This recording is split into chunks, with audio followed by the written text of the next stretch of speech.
Let's talk about running when you have a meniscus tear. I want to break this video up into 4 parts. I want to talk about stability and strength in the knee, swelling and pain management, long-term considerations on how the knee would be affected if you continue to run despite having a meniscus tear, and I want to talk about the impact of running versus other potential exercises that you could be doing to maintain cardiovascular fitness and general health. So guys, if you don't know me, my name's Tony Maritato. I'm a licensed physical therapist and strength coach. I'm a 49-year-old runner. I love running. I run pretty much 5 days a week. I try to average 25 to 30 miles. And I have a meniscus tear. So let's get into it. One of the first things that always has to be acknowledged is there are going to be days that you wake up and your meniscus tear is just flared up. It could be flared up for lots of different reasons. Certainly it could be flared up because of wear and tear, but it could also be flared up because of things that are going on in the body. Your immune system will control a lot of your healing and hormonal responses. It's going to influence most things in your body. And so I know that right now it's early spring, the trees are in bloom, I've got allergies, I'm sneezing, my eyes are itchy. I have a higher likelihood of flaring up the meniscus tear that's pre-existing just because my immune system is ramped up and ready to go to battle. On days that I wake up and if my knee is clicking or popping or my knee hurts or it's swollen, I'm not gonna push it. I might still do some activity. I might go for a walk. I walk my dog a couple of miles every day. I might go for a light jog, but I'm not gonna try and do speed work. I'm not gonna run on uneven surfaces or try to do agilities because I know that I'm at a higher risk of further injury. But on days that I wake up and I feel great, my knee's not swollen, it's not clicking, there's no abnormality going on, you better believe I'm gonna take advantage of those days. Those are the days that I'm gonna do long distance runs. Those are the days that I might go off road, go on the trail, go into different environments.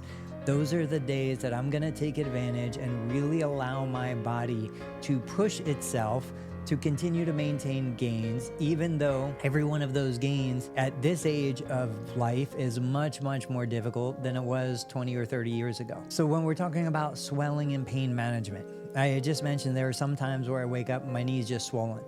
Sometimes I'll wake up, I'll walk down the stairs and I'll hear a click in my knee with every step going down the stairs.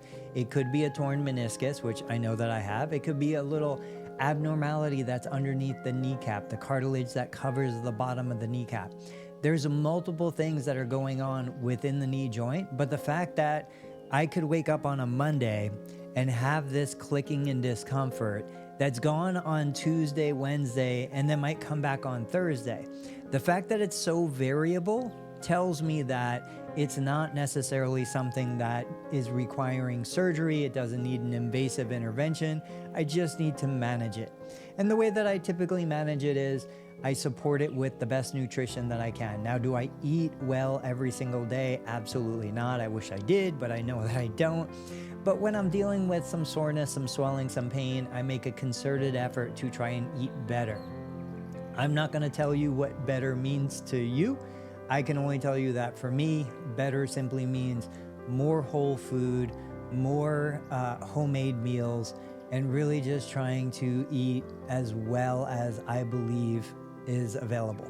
I don't typically do any vitamins or supplements because I do like to cook and I do believe that I buy high quality food, but when I am feeling a little more pain in the joint, a little more discomfort, maybe I'm not recovering as quickly as I would like, I would consider doing some over-the-counter supplements. But again, I can't say that I know what brands to recommend, so I'm not going to recommend any specific brands. I'm just going to say when I'm feeling beat up and broken, that is when I'm going to make a little more effort to do what I think is best on the nutritional front.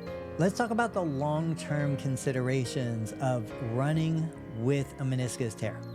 Now, there are certain injuries, there's certain pathology that you don't want to push through it. If you do, you have a potential for further damage.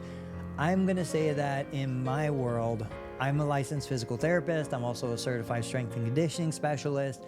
I can pretty well tell the difference when my knee is capable of handling the workload that I'm putting on it versus I'm getting to that point where I'm increasing my chances of potentially causing more damage. So with a meniscus tear, there's a situation where it might be a little uncomfortable. I'm going to run through that. It might be a little swollen. I'm going to run through that. But if I feel that the pain and the swelling is altering the way that I move, my gait mechanics, my running mechanics, my form, I am not going to push further into that. If I was planning a 10-mile run and I wake up and I know that I'm not moving as well as I should, I might do a 3-mile run, but I'm certainly not going to push to a 10 or even a 6-mile run. The long-term impact of how your knee handles its current condition is really going to be influenced by the decisions you make every single day. And so I'm going to make the best possible decision that I can, but I'm also going to remember that doing nothing is not a better solution. Doing something but not too much is where we want to be. Now, finally, the impact of running. I also realize and acknowledge that there are other lower impact activities that I could be doing that still improve my cardiovascular fitness, still help me burn calories, still get my circulatory system working, do all of the things that are good about running, but not running. I've used the elliptical, I've ridden a bike, I have a Concept 2 rower in the garage, but nothing quite gives me the same experience and satisfaction as getting on the road and going for a 4 to 6 mile run. So I'm always gonna balance beating up my body, pushing myself within reasonable ranges to how do I best achieve the goal? If my goal is strictly fitness, health, performance, I'm going to alter what I do. I'm not going to run every single day. I might do the rower one day. I might run one day. I might do elliptical one day. I might do a bike one day.